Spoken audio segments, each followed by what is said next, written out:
이번에는 아이의 자제력을 기르는 부모의 말에 대해서 한번 알아보겠습니다. 자제력 역시 마찬가지로 너 하지 말라고 그랬지. 참아. 그거 왜 못 참아? 이렇게 얘기하는 걸로는 자제력을 기를 수가 없어요. 본질적으로 들어가 보자 한번 얘기해 볼게요. 저는 할머니와 기억이 되게 많은데 초등학교 저학년 때 한번 할머니한테 거짓말을 한 적이 있는데 혼내거나 너 그럼 나쁜 아이야? 거짓말하면 나빠? 하지 마. 혼난다. 몇 대 맞을래? 이런 게 아니고 종원아, 거짓말은 너랑 어울리지 않아. 이렇게 말씀하셨어요. 어울리지 않아. 이게 또 어떤 사람의 삶에 또 있냐면 제가 좋아하는 괴테와 니체가 있는데 니체가 8살 때 자기 여동생한테 이렇게 얘기했어요. 우리는 앞으로 진실만 얘기하는 거야. 왜냐하면 거짓은 우리에게 맞는 언어가 아니기 때문이지. 8살 때 아이한테 이런 얘기 해주는 거죠. 아이가 어떤 나쁜 행동을 했을 때 자제하지 못하고 그건 너랑 좀 어울리지 않는 것 같아. 그럼 이제 아이가 갑자기 생각이 빠지겠죠. 아, 엄마가 이렇게 얘기했네. 아, 이건 나랑 어울리지 않나? 그래, 맞아. 이런 거는 나랑 어울리지 않을 것 같아. 멋있는 나랑. 그렇게 생각하게 되겠죠. 자기 자신에 대한 자존감도 얻으면서 자존감을 얻어야만 자제력이 실행이 되는 것 같다는 생각이 들어요. 자제력은 아무한테나 가질 수 있는 능력이 아니에요. 자기 자신에 대한 믿음이 탄탄한 아이에게만 자제력이라는 선물이 들어올 수 있다. 그런 생각을 하시면서 제가 할머니 얘기했잖아요. 근데 할머니에게는 자식이 되게 많이 있었어요. 근데 그분이 다 미국 뒤에 살고 있는데 고모들이 한국에 놀러 온 적이 있었는데 그때 마침 제가 나이 때보다 약간 좋은 차를 샀어요. 고모를 모시러 갔더니 고모가 제 차를 딱 보고 뭐라고 했을 것 같았어요. 나이나 뭐 수준보다 더 좋은 차를 타고 있다. 이거 할부 몇 개월이야. 이거 일시불 아니지? 근데 고모는 종원아, 이 차 너랑 진짜 잘 어울린다. 이렇게 얘기했단 말이죠. 제가 할머니한테 받은 것을 고모도 똑같이 받은 거예요. 왜냐하면 한 번 받은 것은 어디 가지 않아요. 이제 그럼 또 어떤 변화가 생길까요? 고모는 또 그 자식들을 어떻게 가르치고 있을까요? 똑같이 가르치겠죠. 그러니까 전 그래서 명문가들은 수준 높은 언어를 통해서 쭉 이어지는 것이지 결코 돈과 권력으로 이어지는 게 아니에요. 그래서 명문가는 한 번 망해도 다시 일어나요.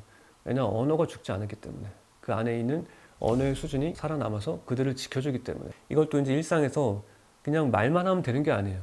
아이가 여러분을 지켜보고 있잖아요. 제가 좋아하는 말 중에 뭐가 있냐면 아이가 내 말을 듣지 않는다고 걱정하지 말고 아이가 항상 당신을 지켜보고 있다는 사실을 걱정해라. 아이는 지금 여러분 보고 있단 말이에요. 한 예를 들어 볼게요. 뷔페 식당 앞에서 13세 이상은 50% 할인이야. 근데 아이가 지금 13세야. 딱 넘었어. 한 달 지났어. 아, 생각하죠, 이제. 아, 한 달 차인데. 그리고 우리 아이는 많이 안 먹는데. 근데 아이가 지켜보고 있어, 계속. 우리 엄마가 나를 어떻게 얘기할 것인가. 돈을 반만 내고 갈 것인가. 더 내고 갈 것인가. 엄마한테 물어보죠. 엄마, 어떻게 할 거야? 나 13살 이하로 속일 거야? 물어보는 아이가 있고, 안 물어보는 아이가 있어요. 안 물어보는 아이는 어떤 아이냐면, 우리 엄마라면 절대 속이는 짓은 하지 않을 거야. 이런 생각을 하기 때문에 안 물어보죠. 후자가 된다면 아이한테 여러분이 그건 너랑 어울리지 않아. 이 말이 통하게 되겠죠. 근데 전자의 삶을 살고 있으면서 너랑 어울리지 않아 그러면 안 통하죠. 말과 행동이 안 통하는 삶을 살고 있으니까. 그러니까 여러분들이 말과 행동이 하나가 되어야 하고 멋진 말을 하고 싶으면 멋진 삶을 먼저 살아야 되겠죠. 그래서 아이한테서 보고 싶은 모습을 내가 먼저 보여주고 그것을 언어로 바꿔서 아이한테 말로 전하면 그렇게 가정은 선순환이 돼서 저절로 명문가가 되고 명문가가 된다는 건 뭐죠? 아이가 각종 쾌락과 환락과 유혹에서 벗어날 수 있는 나를 지킬 수 있는 자제력을 가질 수 있게 된다는 것을 의미하게 되겠죠.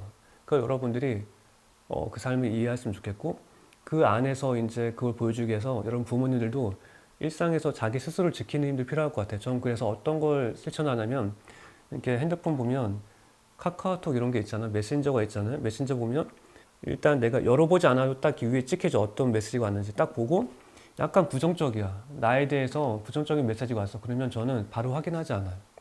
이 카카오톡 메시지 같은 것은 보낸 사람이 삭제할 수 있거든요. 그럼 전 그 사람한테 삭제할 기회를 주는 거예요. 시간을 주는 거예요. 네가 이 나쁜 메시지 줬는데 내가 좀 기다릴게. 네가 알아서 좀 한번 삭제해봐. 그러면 여러분 어떤 놀라운 일이 생기냐면 한 20% 정도는 삭제해요. 서로 삭제가 되는 거죠. 그럼 그 사람은 내 기다리는 준 덕분에 좋은 마음을 얻게 된 거죠. SNS도 마찬가지예요. SNS에도 악플이 되게 많이 달리거든요. 악플이 안 달릴 수가 없어요. 나와 생각이 다른 분이 있으니까. 그럴 때 좀 바로 지우지 않아요. 한 10분 정도 기다려요. 그럼 마찬가지. 20%는 자기 글을 자기가 지우고 돌아가요.